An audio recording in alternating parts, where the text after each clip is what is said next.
हाँ तो नमस्कार दोस्तों, स्वागत है आपका हमारे एक नई वीडियो में। तो बहुत दिन हो गए आप लोगों से मिले हुए, क्योंकि मैं बहुत दिनों से बिज़ी चल रहा था।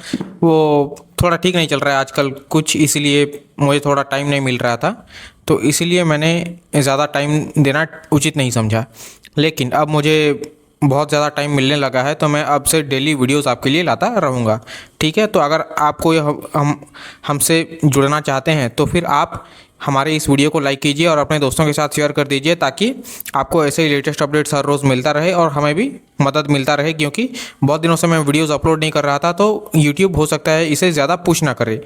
ठीक है, तो इसीलिए एल्गोरिदम के लिए थोड़ा बहुत लाइक और शेयर कर भी दीजिए। तो आइए डिस्कस करते हैं। बीआरओ की तरफ से एक नई नोटिफिकेशन जारी कर दी गई है। बीआरओ ने अपनी जो है बहुत सारी वैकेंसी जारी कर दी गई हैं। और बीआरओ के बारे में मैं बता दूं कि बॉर्डर रोड्स ऑर्गेनाइजेशन है और ये बहुत सारी वैकेंसीज निकालती रहती हैं। ठीक है, और देखिए 6 वैकेंसीज आई गई हैं। एक ड्रॉट्समैन, एक हिंदी टाइपिस्ट, एक स्टोर कीपर, एक ऑपरेटर कम्युनिकेशन, एक ऑपरेटर एक्सकावेटिंग मशीनरी और एक इलेक्ट्रीशियन का। और वैकेंसीज भी अच्छी खासी आई हुई हैं। देखिए ज़रा, ड्रॉट्समैन की 42, हिंदी टाइपिस्ट की 10 वैकेंसीज, स्टोर कीपर की 300, ऑपरेटर कम्युनिकेशन की 261 वैकेंसीज और ऑपरेटर एक्सकावेटिंग मशीनरी वालों की 207 वैकेंसीज और इलेक्ट्रीशियन वालों की 79 वैकेंसीज हैं। और इसकी जो स्टार्टिंग डेट है वो 21 मई से शुरू हो चुकी है। और लास्ट डेट जो है जो चलने वाली है 4 जुलाई तक चलेंगी।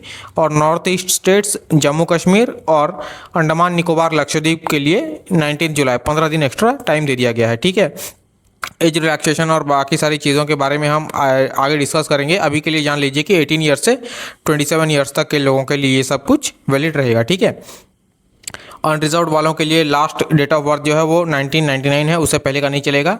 ओबीसी वालों के लिए 1996 है और 1994 है एससी एसटी वालों के लिए, इससे पहले का नहीं चलेगा। ठीक है, इसके बाद का चलेगा। और 2008 के बाद का बिल्कुल भी नहीं चलेगा। ठीक है, तो इस हिसाब से आप ज़रा देख के अप्लाई कर लीजिएगा। ये वाला तो मैं आपको दिखा ही चुका हूँ। ये जो है ईएसएम और पीडब्ल्यूडी वैकेंसीज़ हैं। आइए नीचे स्क्रॉल करके थोड़ा देख लेते हैं। ठीक है, तो ये जो है वैकेंसीज़ हैं, ये ऑफलाइन वैकेंसीज़ होने वाली हैं। इसे आप, इसका जो एप्लीकेशन फॉर्म है इस पीडीएफ में दे दिया गया है, इसे आपको प्रिंट करना है। प्रिंट करने के बाद दिए गए पते पर आपको स्पीड पोस्ट कर देना है। ठीक है, नॉर्मल पोस्ट जो है वो तो बंद हो चुका है, तो अब तो स्पीड पोस्ट ही चलेगा। कोई चिंता करने वाली बात नहीं है, मैं आपको धीरे धीरे करके गाइड कर दूंगा सब कुछ। ठीक है, आइए देखते हैं। और इसका जो एप्लीकेशन फॉर्म है वो आप www.bro.gov.in के ऑफिशियल वेबसाइट पर भी जाके डाउनलोड कर सकते हैं, या फिर मैं आपको ये पीडीएफ हमारे टेलीग्राम चैनल पर प्रोवाइड कर दूंगा। और आप हमारे टेलीग्राम चैनल को भी ज्वाइन करके रख लीजिए, ताकि वहीं पर आपको ऐसे ही लेटेस्ट अपडेट्स हर रोज़ मिलता रहे। ठीक है, आइए आगे चल के थोड़ा बहुत डिस्कस करते हैं। इसमें जो वैकेंसीज़ हैं वो वैकेंसीज़ अच्छी खासी हैं, और ये वैकेंसीज जो हैं वो अच्छी खासी सैलरी भी आपको देंगी। ठीक है, और इसका जो एज लिमिट और एज रिलैक्सेशन के बारे में अगर मैं आपको थोड़ा बता दूं, तो मैक्सिमम आपका 45 ईयर्स तक का दिया गया है ड्रॉट्समैन में, और फिर आपका 45 ईयर्स हिंदी टाइपिस्ट में, इसमें भी 45 ईयर्स तक आपको दिया जाएगा। ठीक है, एससी एसटी वालों के लिए। और देखिए मैक्सिमम एज लिमिट जो है वो आपका 5 ईयर्स एज रिलैक्सेशन है एससी एसटी वालों के लिए। अनरिजर्व्ड और ईडब्ल्यूएस वालों के लिए बिल्कुल नहीं है। ओबीसी वालों के लिए 3 साल है। और जो गवर्नमेंट एम्प्लॉयज़ रह चुके हैं उनको 45 ईयर्स एससी एसटी वालों के लिए, 43 ईयर्स ओबीसी वालों के लिए, 40 ईयर्स अनरिजर्व्ड वालों के लिए। और एक्स सर्विसमैन वालों के लिए 3 साल तक का रहेगा। ठीक है, एक्स अग्निवीर वालों के लिए भी 3 साल तक का रहेगा। ठीक है, और पीडब्ल्यूडी कैंडिडेट्स के लिए 10 साल, जम्मू कश्मीर माइग्रेंट वालों के लिए 5 साल। ठीक है, तो आइए आगे चल के थोड़ा बहुत डिस्कस कर लेते हैं। इसमें अगर आप कुछ रखे हुए हैं NCC B certificate, C certificate, तो उसके रिगार्डिंग भी आपको कुछ मार्क्स वगैरह दिए जा सकते हैं। ठीक है, एप्लीकेशन फ़ीस 50 रुपये है। ठीक है, बोथ आपके ईडब्ल्यूएस जनरल कैंडिडेट्स और ओबीसी वालों के लिए, बाकी सबके लिए नील, मतलब देना नहीं पड़ेगा। ठीक है, और इसका जो एप्लीकेशन मतलब जो आप करेंगे, अप्लाई करेंगे, इसके लिए आपको पेमेंट पहले ही कर देना है इस लिंक पर जा कर के। ठीक है, और ये लिंक जो है मैं आपको पिन कर दूंगा यूट्यूब के कमेंट सेक्शन में। और ये जो है वो पेमेंट का जो लिंक है यही है, ये पेमेंट का लिंक है। ठीक है, तो यहाँ पर जाके आप पेमेंट कर दीजिएगा। तो उस पेमेंट का जो पीडीएफ है, मतलब जो उसे भी प्रिंट करना होगा उस रिसिप्ट को, और ड्रॉट्समैन वालों के लिए जो एजुकेशनल क्वालिफिकेशन है वो 10th +2 होना चाहिए किसी भी सब्जेक्ट में, और उसके बाद 2 ईयर सर्टिफिकेट आपका होना चाहिए आर्किटेक्चर या फिर ड्रॉट्समैनशिप में, ठीक है। या फिर आपके पास NCTE के द्वारा ड्रॉट्समैन सिविल की सर्टिफिकेट होना चाहिए। अगर आप हिंदी टाइपिस्ट हैं तो 10+2 बोर्ड्स से आपका पास होना चाहिए, और 30 वर्ड पर मिनट से आप टाइप करना चाहिए, हिंदी में आपको आना चाहिए, ठीक है। और स्टोर कीपर टेक्निकल वालों के लिए भी वही 10+2, और store keeping knowledge relating two vehicles और इंजीनियरिंग इक्विपमेंट के रिगार्डिंग आपके पास थोड़ा बहुत नॉलेज होना चाहिए। डिज़ायरेबल मांगा गया है, अगर होगा तो अच्छा है। स्टोर एस्टेब्लिशमेंट में किसी में भी आप अगर 3 साल का आपका कोई भी एक्सपीरियंस है तो काम आएगा, ठीक है। या फिर आपने कोई भी कोर्स पास किया हुआ है टेक्निकल स्टोरमैन के रिगार्डिंग तो फिर वो भी काम आएगा, ठीक है।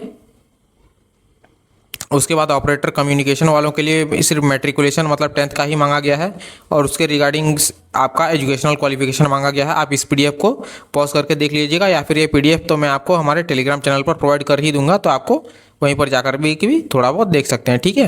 वीडियो बहुत लंबा हो जाएगा, ये सिलेबस दे दिया गया है, ठीक है, तो इसलिए मैं थोड़ा आगे चलने की कोशिश करता हूँ।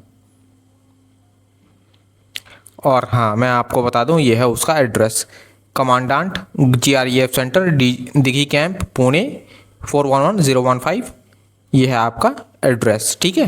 ये भी मैं आपको PDF में प्रोवाइड कर दूंगा। और हाँ, आपको जो कोई भी एजुकेशनल या फिर टेक्निकल क्वालिफिकेशन अपने पोस्ट के हिसाब से आप दे रहे हैं तो उसका जो जेरोक्स कॉपी है वो आप अटैच करेंगे अपने एप्लीकेशन फॉर्म के साथ, ठीक है। तो आइए ज़रा देख लेते हैं। उसके साथ आपको और भी बहुत कुछ दिया जाएगा। सैलरी वगैरह तो आपका 40,000 के प्लस ही होगा, उससे तो कम होने नहीं वाला, ठीक है।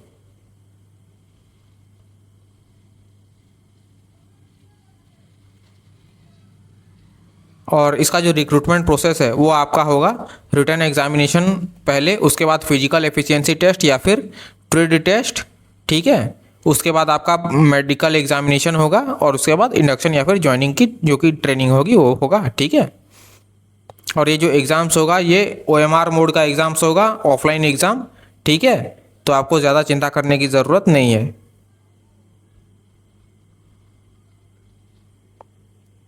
और PET वालों के लिए 1.6 किलोमीटर का रनिंग होगा 10 मिनट्स में के लिए, और इसमें कोई भी आपका ये मतलब क्वालिफाइंग इन नेचर का है, और इसके लिए आपको कोई ज़्यादा मार्क्स लाने की ज़रूरत नहीं पड़ेगा, ठीक है। ये क्वालिफाइंग इन नेचर है। उसके बाद आपका डॉक्यूमेंट वेरिफिकेशन होगा। डॉक्यूमेंट वेरिफिकेशन के बाद आपका जो करना है आप कर सकते हैं, ठीक है। डॉक्यूमेंट वेरिफिकेशन के टाइम आपको ये सारी चीज़ें प्रोवाइड करनी होंगी, ठीक है। तो डॉक्यूमेंट वेरिफिकेशन तो बाद में आएगा, पहले हम अप्लाई कैसे करते हैं वो ज़रा देख लेते हैं। ये फिजिकल स्टैंडर्ड्स है, हर स्टेट के हिसाब से आपका चेस्ट, वेट, हाइट ये सब कुछ दे दिया गया है, तो इसे भी आप पॉज करके देख लीजिएगा, या फिर PDF में डायरेक्टली जा करके भी आप देख सकते हैं, ठीक है।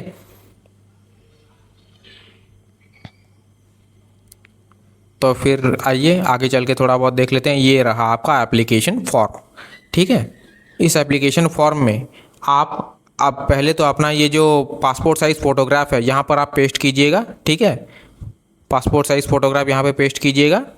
उसके बाद आप अपना कौन से पोस्ट पे अप्लाई कर रहे हैं वो डालिएगा। उसके बाद एडवर्टीज़मेंट कोड डाल दीजिएगा उस पोस्ट का, ठीक है। उसके बाद आप डायरेक्टली कौन से कैटेगरी से बिलोंग करते हैं वहाँ पे जाकर टिक कर दीजिएगा, ठीक है। उसके बाद अगर आप एक्स सर्विसमैन हैं तो येस पे क्लिक कीजिए, मतलब टिक कर दीजिएगा। अगर आप एक्स सर्विसमैन नहीं हैं तो नो पे क्लिक मतलब टिक कर दीजिएगा, ठीक है। ठीक वैसे ही GREF पे अगर आप काम करते हैं, या फिर आप किसी के GREF के कर्मचारी के बेटे हैं या बेटी हैं तो फिर आप हाँ हैं तो येस पे क्लिक कीजिएगा, या फिर नो पे टिक कर दीजिएगा। ठीक वैसे ही अगर आपके पास NCC B सर्टिफिकेट है या फिर C सर्टिफिकेट है तो उसके हिसाब से कीजिएगा येस और नो। CPL अगर आप हैं तो येस वरना नो। जम्मू कश्मीर से आप माइग्रेंट हैं तो अगर हैं तो येस या फिर नो। स्पोर्ट्समैन हैं तो येस या फिर नो। आप जो कुछ भी मतलब दे रहे हैं उसके रिगार्डिंग आपके पास रेलिवेंट सर्टिफिकेट आपके पास होना चाहिए, ठीक है। ये मैं आपको बहुत पहले ही समझा दूँ। उसके बाद वेटेज मार्क्स या भी आप डाल दीजिएगा, मतलब एसेंशियल क्वालिफिकेशन में आपने कितना मार्क्स लेकर के आए हुए हैं, ठीक है। आपके पास कुछ एक्स्ट्रा मार्क्स है क्या, जो मैंने आपको दिखाया था वो अभी आप डाल दीजिएगा। उसके बाद आप अपना नाम डालिएगा, अगर आपका नाम राहुल शर्मा है तो राहुल लिखिएगा। उसके बाद 1 या 2 ब्लॉक छोड़ दी के फिर आप अपना सरनेम लिखिएगा। वैसे ही आप फादर्स नेम भी लिखिएगा, ठीक है। उसके बाद डेट ऑफ बर्थ भरिएगा, परमानेंट होम एड्रेस भी आप दीजिएगा, और पोस्टल एड्रेस जहाँ पर आपका एडमिट कार्ड जाएगा वो एड्रेस भी दीजिएगा। अगर आपका ये दोनों एड्रेस सेम है तो यहाँ पे जो एड्रेस आप डालेंगे यहाँ पे भी आपको वही लिखना होगा, ठीक है। पूरा फिलअप कीजिएगा, सेम मत लिख दीजिएगा, से मतलब सेम एज परमानेंट एड्रेस मत लिखिएगा, डायरेक्ट पूरा सब कुछ फिलअप कीजिएगा। एप्लीकेशन फ़ी का जो आपने दिया था उसका सारा डिटेल्स यहाँ पे भरिएगा, और उसका प्रिंट आउट भी आपको भरना मतलब देना होगा।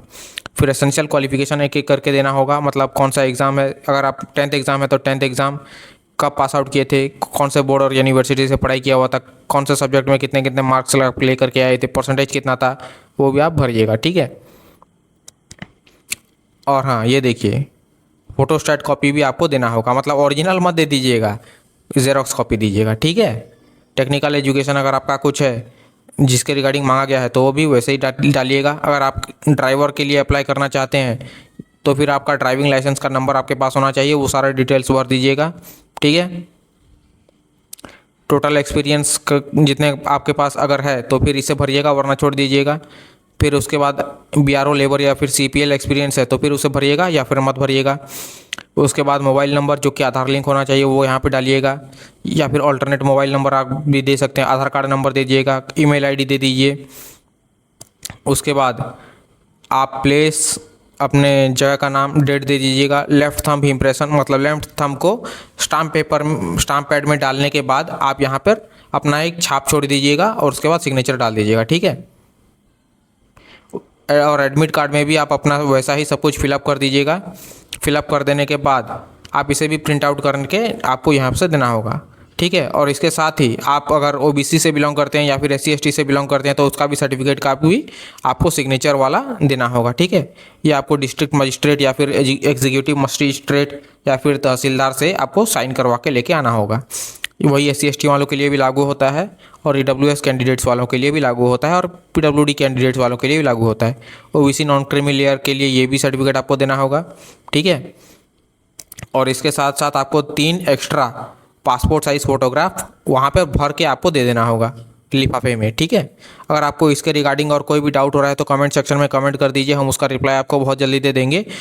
और कोई भी अगर आपको प्रॉब्लम आ रही है तो वो भी कमेंट कर दीजिए, मैं उसका रिप्लाई आप बहुत जल्दी दे दूंगा। तब तक के लिए आप हमारे टेलीग्राम चैनल को ज्वाइन कर लीजिए, उसका लिंक वीडियो के डिस्क्रिप्शन में दे दिया गया है। और हाँ, तो मिलते हैं एक नई वीडियो में एक नई अपडेट के साथ। बहुत बहुत धन्यवाद।